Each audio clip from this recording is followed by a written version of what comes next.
than a year into its war, and it's not just Palestinians finding themselves in the Israeli firing line. More than 1,000 crimes and violations against the press have been recorded since the 7th of October 2023, particularly in Gaza, and that is according to the Palestinian Journalists Syndicate.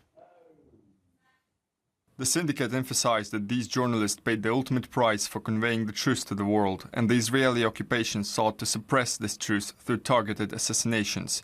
The syndicate detailed 1,639 crimes committed by the Israeli occupation against journalists and media institutions, particularly in Gaza.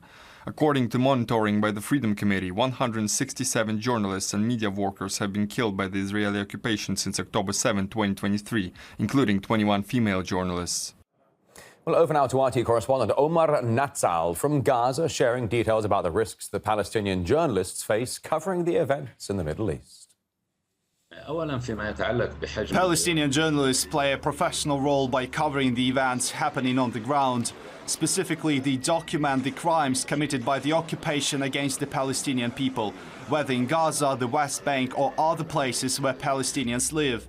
Regarding the scale of crimes against journalists in Gaza, these are catastrophic crimes unprecedented in human history. Today we have around 3,000 Palestinian journalists, all of whom are deprived of freedom of movement. We cannot move freely between the West Bank and Gaza, between the West Bank and Jerusalem, or even within the West Bank cities, where we constantly face occupation checkpoints that hinder our work as journalists. The most dangerous situation arises during news coverage, especially in hotspots like the northern West Bank, where journalists face various types of targeting.